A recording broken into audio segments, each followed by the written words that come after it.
Bon matin à tous, c'est vendredi, TGIF comme ils disent en anglais. Thank God it's Friday. Merci enfin, c'est vendredi. Un petit peu de retard, peut-être pas mon café matin, manqué de temps, trop de nouvelles. On commence immédiatement.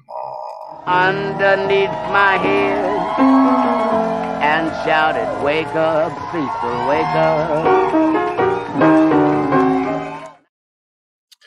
Donc, après 7 jours d'une grande intensité à célébrer et à partager sa passion au cinéma d'auteur dans 3 salles à Percé et à Gaspé, en plus de projections nocturnes sur la terrasse cinéma du Centre d'art de Percé, le 16e Festival international de cinéma Les Perséides s'est conclu dimanche soir dernier dans une ambiance enflammée et le regard tourné vers l'avenir. Les Perséides, qui accueillait l'actrice et réalisatrice Charlotte Lebon comme présidente du jury, se positionne comme un acteur majeur en région pour la jeune génération du cinéma d'auteur, appuyé cette année par la présence remarquée du cinéaste André Forcier et des acteurs Rémi Girard, Éric Bruno, Gaston Lepage, Sophie Fauché et Sophie Desmarais. Elle confirme l'attrait du festival envers les grands noms du cinéma québécois et l'importance de ce message pour continuer à diffuser notre cinéma d'auteur en région. Le festival qui a pour objectif de réunir les cinéastes, établis et les cinéastes émergents afin de créer un espace de rencontre avec le public et les professionnels, a atteint et dépassé ses objectifs initiaux. Cette édition, dirigée par Guillaume Wallen, à la programmation, a présenté plus de 120 films en provenance de 30 pays et a connu un succès tant du point de vue de la qualité des films que du public, avec une hausse de 129% de vente de billets par rapport à l'édition précédente. Donc, félicitations Perséide. Elle marque un jalon important pour l'organisme en région dans son objectif d'instaurer à Percé un festival de films de haut niveau. Elle indique aussi les limites de ses structures de diffusion. L'organisation a dû refuser des dizaines de spectateurs, dont sa principale nichée au Centre d'art de Percé qui demanderait à être restauré convenablement. Alors, ça, c'est souvent ces choses-là. En termes d'emploi, les Perséides ont créé en 2024 plus de 70 emplois directs et indirects, ont établi des liens d'affaires avec plus de 80 fournisseurs de services dans la région et ont haussé les hébergements locaux de 35% pour loger plus de 120 artisans du milieu du cinéma et d'ici d'ailleurs, devenant ainsi le principal levier culturel et économique de la ville de Percé lors du festival des Perséides. C'est merveilleux, ça? Le communiqué achève très bientôt en disant ceci. Le moment est bien choisi pour annoncer de la création d'un tout nouveau bureau de cinéma et de télévision en Gaspésie qui permettra une meilleure accessibilité pour l'industrie de l'image dans notre belle région. À ceci se rajoute la 5e édition de l'école de cinéma d'été de Percé du Festival Les Perséides sous la direction de la cinéaste Jacqueline Mills du 22 au 29 septembre prochain, qui affiche complet depuis mars 2024 déjà, les 3 jours du documentaire du 27 au 29 septembre et dès cette semaine, la 9e grande rencontre des arts médiatiques. L'ensemble de ces activités de diffusion et de formation inscrit la Gaspésie dans la nouvelle mouvance du numérique en région et laisse présager un développement structurant et positif pour les prochaines années. Cela confirme le rôle moteur du Festival des Perséides qui souhaite par le fait même réitérer son message auprès des instances gouvernementales que le festival est victime de son succès et qu'il prône un meilleur soutien financier afin de mener à terme ses projets d'infrastructure et de restauration patrimoniale, et ça pour offrir au public un festival et des activités de diffusion professionnelle dans les meilleures conditions possibles. Le directeur François Cormier annonce d'emblée la 17e édition du Festival des Perséides qui aura lieu du 18 au 24 août 2025. Un rendez-vous à Perséides qu'il ne faudra plus manquer. Ce que j'ai lu dans ce communiqué-là, c'est ce que j'entends souvent de la plupart des organisateurs de festivals. Souvent, ils sont victimes de leur succès.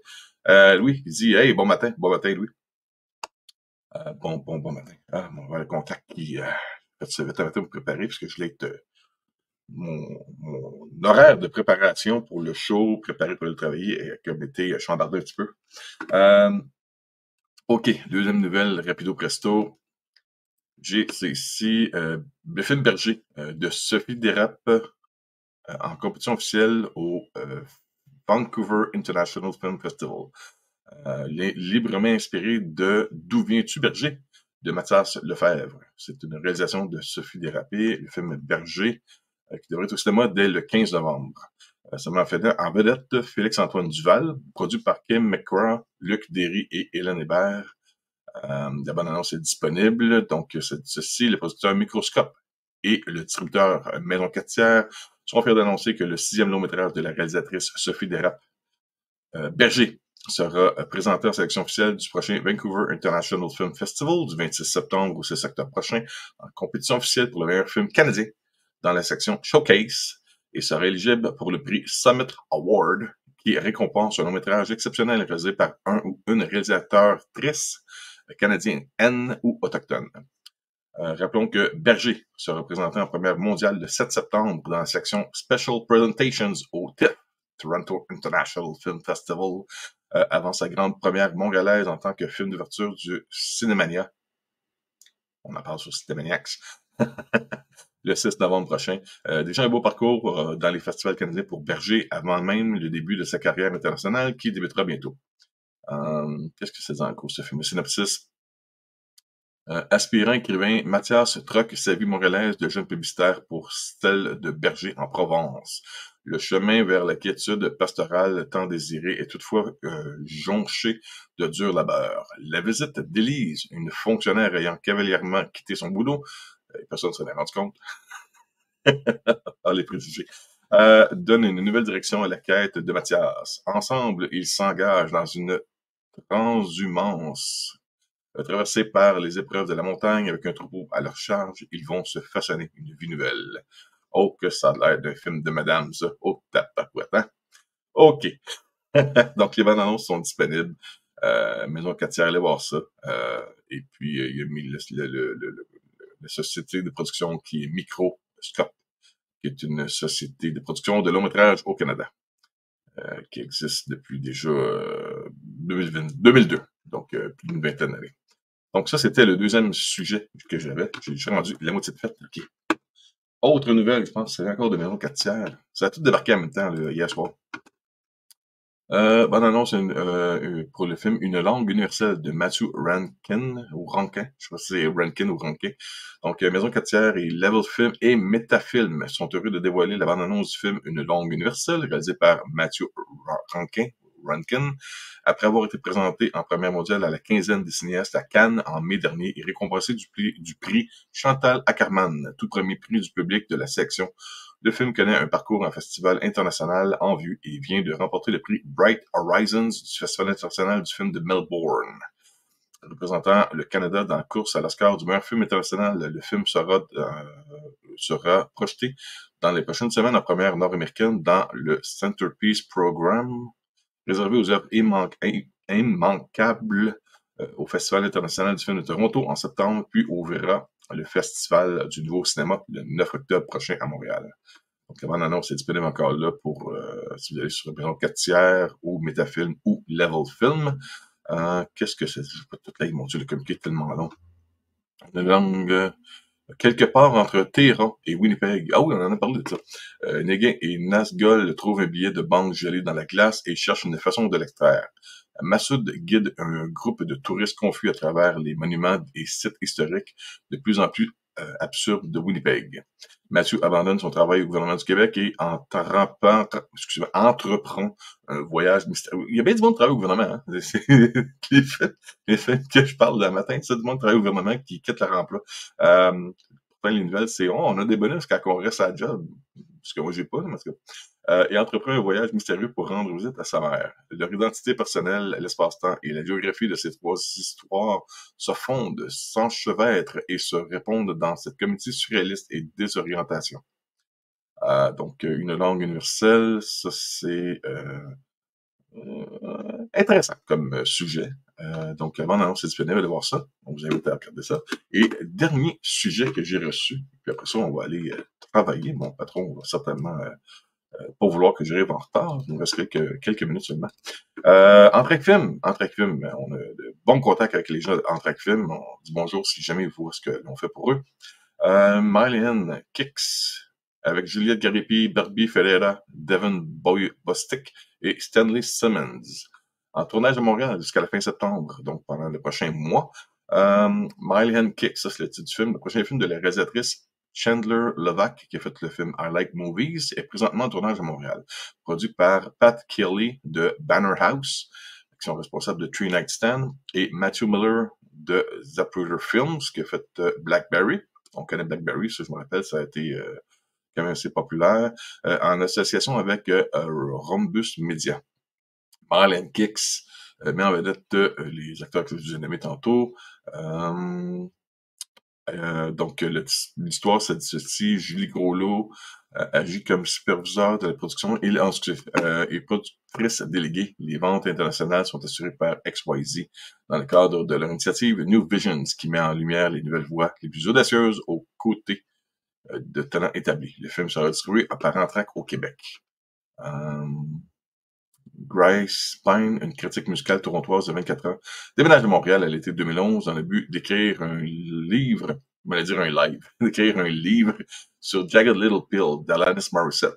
Un album fort populaire dans ce temps-là. Et, my God, 2011, c'était après ça date quand même avant ça. Jagged Little Pill, c'est quelle année? C'est quoi? C'est 2002, 2007, 99? Non, tu fais un bout de ça. Je pense que toutes les tunes de cet album-là sont bonnes. Ses plans seront bousculés lorsqu'elle tombe amoureuse de 2 membres du même groupe de rock indépendant en difficulté. Un threesome. Pas un threesome, mais un triangle amoureux. Et se promet de devenir le rattaché de presse. Grace est alors aux prises avec l'obsession romantique et la recherche de sa voix en tant qu'écrivaine. Le film rend hommage à la scène musicale du Mile Hand qui a donné naissance à des artistes comme Mac DeMarco, Arcade Fire et Grims. Là, ça, c'est plus Jocelyn Legault qui est responsable de Pulsation.net, qui pourrait peut-être me dire c'est qui ce monde-là. Arcade Fire, je connais. Ça, c'est assez dur de manquer ça. Je me rappelle même, le chanteur du groupe se promenait avec un T-shirt qui était écrit dessus « Who the fuck is Arcade Fire ?» Ça faisait rire. Ils ont des tunes très connues quand même, là. Mais Mac DeMarco, ça me dit rien, et Grims non plus. Donc, fait qu'il y a ça qui va être en tournage à Montréal, Mile Hand Kicks. Donc, surveillez, c'est une contribution financière de Téléfilm Canada, impôts, et la SEDEC, impôts. Distribué au Canada par Elevation Pictures et au Québec par Amtrak Film. Mile Hand Kicks est en tournage à Montréal jusqu'à la fin septembre et prendra l'affiche prochainement, donc par après. Donc, c'était les nouvelles que j'avais ce matin. Je vais 4 communiquer à vous jaser vite comme ça. J'espère que vous avez apprécié les petites mises à jour de ces informations-là dans le monde du divertissement, surtout du cinéma. Moi, ce week-end, on va venir au courant. Ça se peut qu'il n'y ait pas de show. Ça se peut qu'il y ait un show. Ça se peut qu'il y ait des changements d'horaire. On commence à visiter les cabanes à Denis. Jean-Emile dit merci pour ces informations. Bonne journée, bonne fin de semaine, bon visionnement de films ou de séries. Hey, en passant,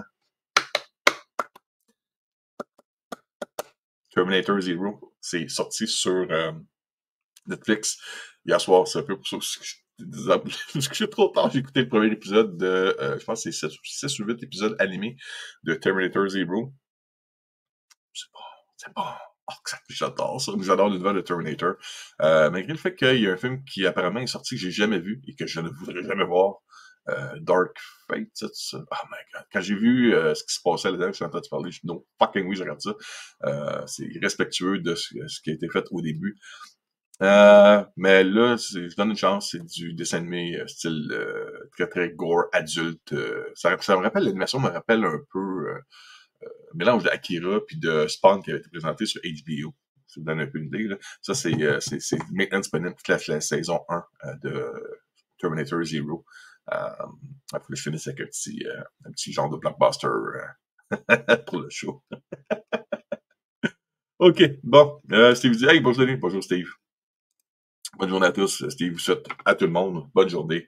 C'est le week-end. Puis nous autres, on va magasiner des maisons. Ben, une maison, mais à travers des maisons. On va checker ça tantôt.